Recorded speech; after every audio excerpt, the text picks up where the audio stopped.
चलिए जानते हैं आज की देश और दुनिया की सिलेक्टेड काम की और महत्वपूर्ण 50 बड़ी खबरों को मात्र 10 मिनट में। पर अभी तक आपने वीडियो को लाइक नहीं किया है तो वीडियो को लाइक कर दे। नेपाल से बड़े हादसे की खबर सामने आ रही है। 40 से ज्यादा भारतीय लोगों को लेकर जा रही बस नदी में गिर गई। इस हादसे में 14 लोगों की मौत हो गई है, वहीं 29 लोगों को बचाया गया है। पुलिस कार्यालय के अनुसार 15 लोग बोलने में सक्षम है, बाकी यात्रियों का इलाज चल रहा है।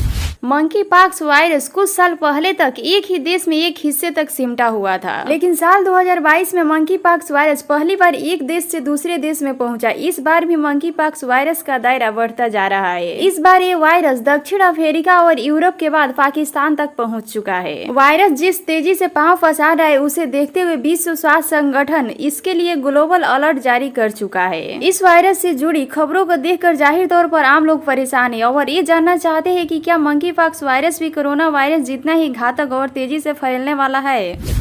महाराष्ट्र विकास आघाड़ी ने ठांडे जिले में बदलापुर के एक स्कूल में बच्चियों के साथ दुष्कर्म के मामले को लेकर 24 अगस्त को महाराष्ट्र बंद करने का आह्वान किया है। बुधवार को एक बैठक के दौरान इसका फैसला लिया गया। महाराष्ट्र विकास आघाड़ी के सहयोगी दल शिवसेना के नेता संजय राउत ने कहा कि महाराष्ट्र में लोग परेशान हैं। प्रदर्शनकारियों के खिलाफ FIR दर्ज किया गया है। बदलापुर की घटना किसी और शहर में न हो, इसलिए MBA ने महाराष्ट्र बंद का आह्वान किया है।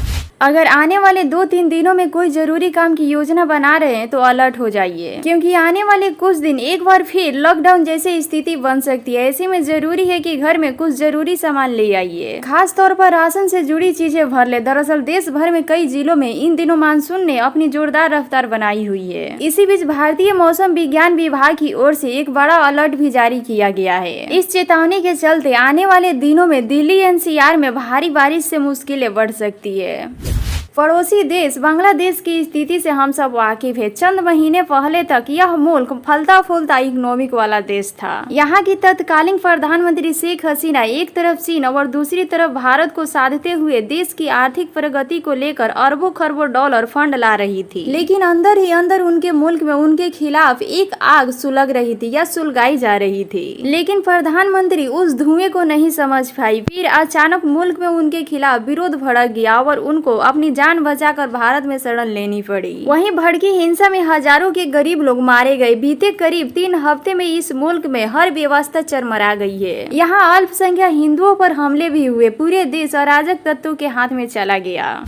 बांग्लादेश के बाद अब एक और मुल्क बाहुल देश में लोकतंत्र खतरे में है। इंडोनेशिया की राजधानी जकार्ता में उस समय भारी उथल पुथल मच गई जब गुस्साए प्रदर्शनकारियों ने चुनाव कानून में प्रस्ताव बदलाव और विरोध करते हुए संसद की बाड़ तोड़ दी। यह बदलाव राष्ट्रपति जोको विडोडो की सत्ता पर पकड़ मजबूत बनाने और उनके आलोचकों को रोकने के उद्देश्य में किया जा रहा है। प्रदर्शनकारी जोकोवी लोकतंत्र को नष्ट कर रहे ये नारे लगाते हुए संसद में घुस गए। तब पुलिस ने उन्हें रोकने के लिए पानी का बौछार और आंसू गैस का इस्तेमाल किया। एक जगह पर प्रदर्शनकारियों ने लोकतंत्र यहाँ मर रहा है लिखा हुआ बैनर भी उठा रखा था। यह विरोध प्रदर्शन उन बदलावों के खिलाफ था जो राष्ट्रपति जोकोवी के बेटे के लिए राजनीतिक पद का रास्ता साफ कर सकते थे। पड़ोसी देश बांग्लादेश में मुसीबतें खत्म होने का नाम नहीं ले रही है। पहले आरक्षण के विरोध में हिंसक आंदोलन और अब देश बाढ़ की चपेट में है। इसी बीच बांग्लादेश की नई सरकार ने भारत को बाढ़ के लिए जिम्मेदार ठहराया है। बांग्लादेश में इसे लेकर तरह तरह की झूठी अफवाहें फैलाई जा रही है। बांग्लादेश शासन की ओर से आरोप लगाया गया है कि उनके देश में बाढ़ की स्थिति त्रिपुरा के डेम्बू डैम से पानी छोड़े जाने की वजह से हुई है।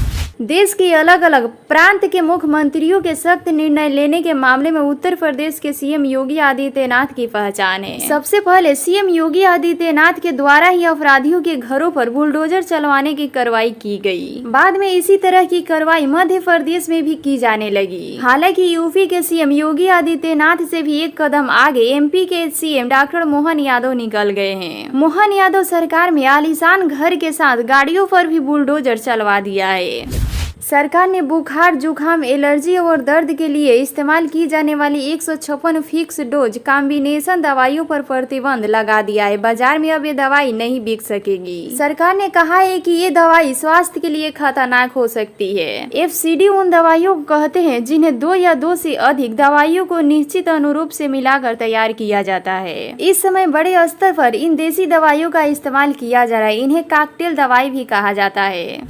बिहार में एक सांसद और 8 विधायकों पर महिलाओं के विरोध अत्याचार का आरोप है। यह दाग कम बेश सभी राजनीतिक दलों के दामन पर लगा हुआ है। पूरे देश में ऐसे संसद विधायकों की संख्या 151 है, इनमें से 25 बंगाल के हैं। इस संख्या के साथ बंगाल इस मामले में सर्वोपरि है। यह रिपोर्ट निर्वाचन आयोग के पास जमा शपथ पत्र के आधार पर तैयार हुई है। इनमें से महिलाओं के ऊपर एसिड अटैक, दुष्कर्म, छेड़छाड़ी, यौन प्रताड़ना आदि गंभीर आरोप भी है। राष्ट्रीय जनता दल को बड़ा झटका लगा है। दिग्गज नेता श्याम रजक ने राजद से इस्तीफा दे दिया है। उन्होंने लालू यादव को एक इमोशनल लेटर भी लिखा है। लेटर में श्याम रजक ने शायराना अंदाज में अपने इस्तीफे की वजह भी बताई है। इसी के साथ उन्होंने यह भी बताया है कि वे नीतीश कुमार के जनता दल यूनाइटेड को ज्वाइन करेंगे। मैंने जेपी आंदोलन से शुरुआत की और चंद्रशेखर जी के साथ राजनीति की शुरुआत की। इसके अलावा स्वाभिमान, सम्मान और काम में विजन के अलावा कुछ नहीं आता। अयोध्या को बम से उड़ाने की धमकी देने वाले व्यक्ति को पुलिस ने जमुई से गिरफ्तार कर लिया है। आरोपी से कड़ी पूछताछ की जा रही है। हालांकि गिरफ्तार व्यक्ति मानसिक रूप से विक्षिप्त बताया जा रहा है। वह खैरा थाना क्षेत्र के एक गांव का रहने वाला है। बिहार के गया एयरपोर्ट पर आधा दर्जन से अधिक आतंकी घुस गए। आतंकी हमले की सूचना एयरपोर्ट पर तैनात सीआरपीएफ जवानों को मिली तो जवानों ने फौरन यह मोर्चा थाम लिया। इसकी सूचना एयरपोर्ट डायरेक्टर को दी गई एवं इसके बाद डायरेक्टर ने जिला प्रशासन को इससे अवगत कराया। पुलिस प्रशासन हरकत में आई एवं स्थानीय थाना की पुलिस के साथ साथ मेडिकल की टीम भी एयरपोर्ट के लिए रवाना हो गई। इसी बीच एटीसी की टीम को एयरपोर्ट के लिए रवाना किया गया। देर रात तक गोलीबारी होती रही। बांग्लादेश में तख्ता पलट होने के बाद तस्वीर अभी भी सामान्य नजर नहीं आ रही है। अंतरिम सरकार के मुखिया की हालत भी सही नहीं है। खबरें आ रही है कि हाथ में सत्ता होने के बाद भी उन्होंने खुद को कमरे में बंद कर लिया है। कहा जा रहा है कि उनके घर को चारों तरफ से घेर लिया गया है। प्रोटेस्टर एक बार फिर से सड़कों पर जमा हो रहे हैं। हाथों में पोस्टर बैनर लेकर प्रदर्शनकारी मोहम्मद यूनिस के घर के चारों ओर प्रदर्शन कर रहे हैं। यूनिस जिनके हाथों में पुलिस और देश की कमान है या यूं कहे पूरे देश की बागडोर है, वह खुद के घरों में ही कैद हो गए और बाहर भी नहीं आ पा रहे हैं। ऐसे में अब सवाल यह उठ रहा है कि क्या बांग्लादेश में कुछ बड़ा होने जा रहा है। दिल्ली चुनाव आयोग ने शुक्रवार को जम्मू कश्मीर और हरियाणा विधानसभा चुनाव की तारीखों का ऐलान कर दिया है। जम्मू कश्मीर में 10 साल बाद विधानसभा चुनाव होने जा रहा है। इसके अलावा महाराष्ट्र और झारखंड में भी इसी साल चुनाव होने वाला है। हालांकि अभी तारीखों का ऐलान नहीं हुआ है।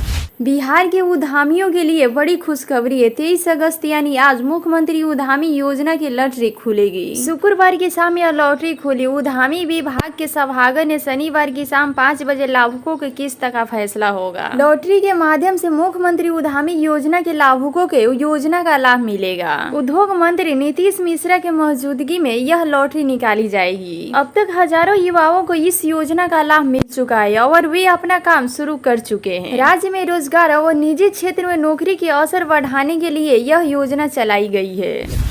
मध्य प्रदेश के छतरपुर में थाना पर पथराव के मामले पर बागेश्वर धाम के पंडित धीरेन्द्र कृष्ण शास्त्री का बयान सामने आया है। पंडित धीरेन्द्र कृष्ण शास्त्री ने घटना को निंदनीय बताया है। साथ ही उन्होंने किसी का नाम नहीं लेते हुए कहा है कि भारत को भारत ही रहने दीजिए, इसे बांग्लादेश मत बनाइए। भारत राम का राष्ट्र है, शांति का राष्ट्र है। पंडित धीरेन्द्र कृष्ण शास्त्री ने कहा है कि पत्थरबाजी करने वाले के खिलाफ पुलिस प्रशासन कार्रवाई कर रही है और कठोर कार्रवाई होनी चाहिए। उत्तर प्रदेश सरकार ने भी महिलाओं के लिए सुरक्षा के मद्देज एक फैसला लिया है। इसके अनुसार किसी भी महिला के तय समय से ज्यादा काम नहीं लिया जा सकेगा। कोलकाता के आरजीकर मेडिकल कॉलेज में ट्रेनिंग डॉक्टर से रेप और हत्या के बाद देश भर में महिलाओं की सुरक्षा को लेकर सवाल खड़े हुए हैं। राज्य सरकार महिलाओं की सुरक्षा को लेकर नए फैसले ले रहे हैं। इसी क्रम में उत्तर प्रदेश के सरकार ने भी महिलाओं की सुरक्षा के मद्देज एक फैसले लिए हैं। इसके अनुसार किसी भी महिला से तय समय से ज्यादा काम नहीं लिया जा सकेगा। सभी सरकारी एवं प्राइवेट स्थानों में महिला कर्मियों को समय से छोड़ दिया जाएगा। साथ ही पुलिस को निर्देश है कि जरूरत पड़ने पर पुलिस महिलाओं को घर तक छोड़ेगी। एक तरफ पूरी दुनिया मंकी पॉक्स की बीमारी से डरा हुआ है तो वहीं दूसरी तरफ भारत के छत्तीसगढ़ में स्वाइन फ्लू का प्रकोप बढ़ता जा रहा है। मिली जानकारी के अनुसार बीते 24 घंटों के दौरान स्वाइन फ्लू से 2 लोगों की मौत हो गई है। आपकी जानकारी के लिए बता दें कि अगस्त महीने में स्वाइन फ्लू से अब तक 6 लोगों की मौत हो गई है, जबकि पिछले हफ्ते 29 लोग पॉजिटिव मिले, जिसमें से सिर्फ 26 लोग बिलासपुर के थे। केंद्रीय ग्रामीण विकास और कृषि कल्याण मंत्री शिवराज सिंह चौहान ने कहा है कि प्रधानमंत्री नरेंद्र मोदी 25 अगस्त को 11 लाख करोड़पति दीदियों को प्रमाण पत्र देंगे और उनसे संवाद करेंगे। प्रधानमंत्री 5,000 करोड़ रुपए बैंक ऋण भी जारी करेंगे, जिसमें से 2,35,40,000 स्वयं सहायता समूहों को 25.8 लाख सदस्यों को लाभ मिलेगा। गोपालगंज से गायब हुई 5 लड़कियों को पुलिस ने पटना जंक्शन से बरामद कर लिया है। पुलिस के मुताबिक कमनपुर गांव की रहने वाली एक महिला ने फोन पर ब्रेन वॉश कर लड़कियों को भगाया था। लड़कियों को बाहर ले जाकर ऑर्केस्ट्रा में जबरन काम करवाने एवं वीडियो रील बनाने का प्लान था। लड़कियों को भगाने वाली महिला को गिरफ्तार किया गया है। गिरफ्तार महिला माझा थाना क्षेत्र के कमनपुर गाँव की रहने वाली है, जो गाँव के ही एक गैस एजेंसी पर काम करती है। बिहार के अरवल में बड़ा हादसा हो गया। यहाँ एक तेज रफ्तार ऑटो उफनते नाले में गिर गया, जिससे उस पर सवार 3 बच्चे और उनके माँ बाप गहरे पानी में चले गए। पति पत्नी की जान तो बच गई, लेकिन उनके तीनों बच्चे पानी में बह गए हैं। तीनों बच्चों को बरामद करने के लिए रेस्क्यू ऑपरेशन चलाया जा रहा है। भारत के पड़ोसी मुल्क बांग्लादेश की तरह ही एक और मुस्लिम देश में लोकतंत्र खतरे में है। दुनिया के तीसरे बड़े लोकतंत्र में जनता सरकार के खिलाफ सड़क पर उतर आई और संसद में घुसने की कोशिश की है। जनता के इस आंदोलन को तमाम सेलिब्रिटी का भी साथ मिला और सोशल मीडिया पर भी सरकार के खिलाफ हैशटैग ट्रेंड करने लगा है। दरअसल हम बात करें दुनिया के सबसे बड़े मुस्लिम देश इंडोनेशिया की, जहाँ गुरुवार को यहाँ चुनाव प्रचार के प्रस्ताव बदलाव को लेकर बड़े पैमाने पर विरोध प्रदर्शन हुआ है। महाराष्ट्र में विपक्षी गठबंधन महाविकासी अघाड़ी के ठाणे जिले में बदलापुर स्थित एक स्कूल में 2 बच्चियों के साथ कथित एवं उत्पीड़न की घटना के विरोध में 24 अगस्त को महाराष्ट्र बंद का आह्वान किया गया है। महाराष्ट्र बंद पर अब उद्धव ठाकरे की प्रतिक्रिया आई है। शिवसेना नेता उद्धव ठाकरे ने कहा है कि कई लोगों को लगने लगा है कि स्कूल में लड़कियां सुरक्षित नहीं है। कल के बंद में सिर्फ महाविकास अघाड़ी ही नहीं बल्कि सभी नागरिक भी हिस्सा लेंगे। बंद दोपहर 2 बजे तक जारी रहेगा। कल के बंद के दौरान बस और ट्रेन सेवाएं भी बंद होनी चाहिए। आप किसी भी धर्म या जाति से हो, लेकिन अपनी बेटियों और बहनों की सुरक्षा के लिए इस बंद को सफल बनाइए। प्रधानमंत्री नरेंद्र मोदी शुक्रवार को यूक्रेन पहुंचे। रूस और यूक्रेन में पिछले 2.5 साल से जारी जंग के बीच उनका क्यों पहचान पूरी दुनिया में चर्चा का विषय बना हुआ है। इसी बीच मीडिया रिपोर्ट में दावा किया जा रहा है कि रूस के राष्ट्रपति व्लादिमीर पुतिन ने बड़ा ऐलान किया है। उन्होंने अपनी सेनाओं को आदेश दिया है कि जब तक पीएम मोदी यूक्रेन में है, रूसी सेना उन पर कोई हमला नहीं करेगी। रक्षाबंधन के बाद अब जन्माष्टमी की त्योहार तेज हो गई है। इस दौरान केंद्र ही नहीं बल्कि राज्य सरकारों ने भी जरूरतमंदों की मदद के लिए योजना का पिटारा खोल दिया है। आपको बता दें कि महाराष्ट्र सरकार ने रक्षाबंधन के अवसर पर गरीब महिलाओं को फ्री गैस सिलेंडर देने की घोषणा की थी, जिसका लाभ राज्य के लाखों परिवारों में देखने को मिला है। उज्ज्वला योजना के तहत कुछ महिलाओं को जन्माष्टमी पर भी फ्री गैस सिलेंडर गिफ्ट देने की तैयारी सरकार की है। हालांकि आधिकारिक रूप से दिवाली पर फ्री सिलेंडर की घोषणा की थी, लेकिन बताया जा रहा है कि कृष्ण जन्माष्टमी पर भी महिलाओं के घर फ्री सिलेंडर गैस दिए जाने की तैयारी चल रही है। कोरोना काल में शुरू हुई प्रधानमंत्री गरीब अन्न मूल्य योजना अब देश के 80 करोड़ लोगों का पेट पल रहा है, क्योंकि एक बड़ी आबादी इस योजना के तहत लाभ लेकर अपना जीवन संवार रहे हैं। अब जिन राशन की दुकानों से लाभार्थियों को फ्री में गेहूं, चना, चावल, चीनी, अन्य खाद्य सामग्री मिलती है, अब वहीं से अन्य सुविधाओं का लाभ भी मिलेगा।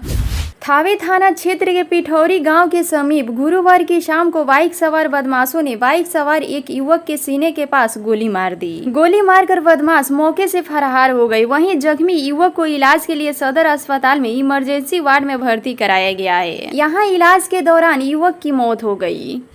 प्रधानमंत्री नरेंद्र मोदी ने आज गुरुवार को यूक्रेन के लिए रवाना होने जा रहे हैं। उनकी मुलाकात यूक्रेन के राष्ट्रपति जेलेंस्की से होनी है। अब इस यात्रा को लेकर हर तरफ चर्चा हो रही है। बड़ी बात यह है कि पीएम नरेंद्र मोदी इस यात्रा के लिए ट्रेन से सफर कर रहे हैं, जब सभी बड़े नेता हवाई जहाज से ही सफर करना पसंद करते हैं। पीएम नरेंद्र मोदी यूक्रेन जाने के लिए ट्रेन का रास्ता चुने हैं।